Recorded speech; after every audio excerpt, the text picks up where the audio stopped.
रथ यात्रा को लेकर मान्यता है कि एक दिन भगवान जगन्नाथ की बहन सुभद्रा ने उनसे द्वारका के दर्शन कराने की प्रार्थना की थी। तब भगवान जगन्नाथ ने अपनी बहन की इच्छा पूर्ति के लिए उन्हें रथ में बैठाकर पूरे नगर का भ्रमण करवाया था और इसके बाद से इस रथ यात्रा की शुरुआत हुई थी। हर साल आषाढ़ माह के शुक्ल पक्ष की द्वितीय तिथि को भगवान जगन्नाथ जी की पुरी में रथ यात्रा निकाली जाती है। रथ यात्रा में भगवान जगन्नाथ के अलावा उनके बड़े भाई बलराम और बहन सुभद्रा का रथ भी निकाला जाता है। जगन्नाथ जी की रथ यात्रा के बारे में स्कंद पुराण, नारद पुराण, पद्म पुराण और ब्रह्म पुराण में भी बताया गया है, इसलिए हिंदू धर्म में इसका विशेष महत्व बताया गया है।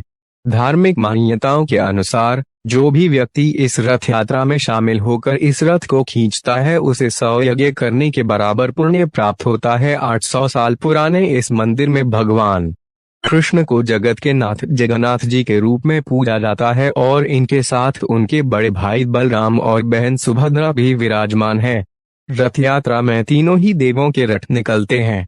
रथ यात्रा के दौरान भगवान जगन्नाथ के साथ भाई बलराम और बहन सुभद्रा के लिए अलग अलग रथ होते हैं और इन रथों को बनाने की शुरुआत अक्षय तृतीया से होती है। रथ यात्रा में सबसे आगे बलराम और बीच में बहन सुभद्रा का रथ रहता है। सबसे पीछे भगवान जगन्नाथ का रथ होता है। सभी के रथ अलग अलग रंग और ऊंचाई के होते हैं।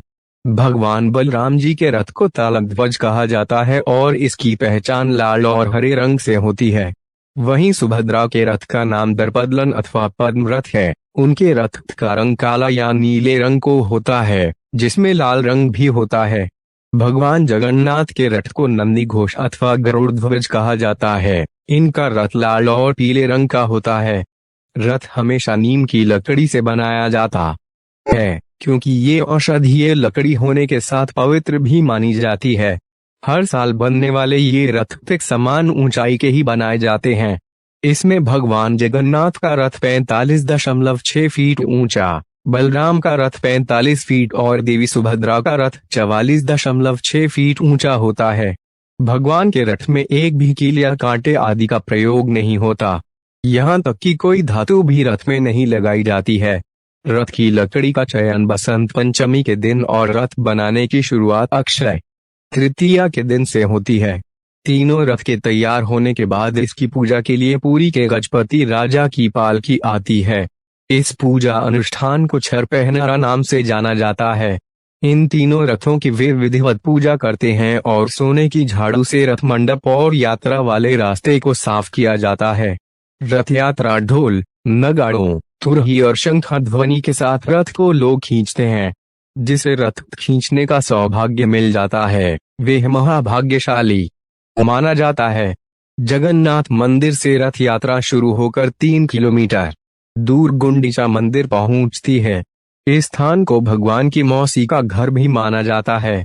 एक अन्य मान्यता के अनुसार यहीं पर विश्वकर्मा ने इन तीनों प्रतिमाओं का निर्माण किया था, अतः यह स्थान जगन्नाथ जी की जन्मस्थली भी है। यहाँ तीनों देव 7 दिनों के लिए विश्राम करते हैं। आषाढ़ माह के 10वें दिन सभी रथ पुनः मुख्य मंदिर की ओर प्रस्थान करते हैं। वापसी की यह यात्रा बहुड़ा यात्रा कहलाती है।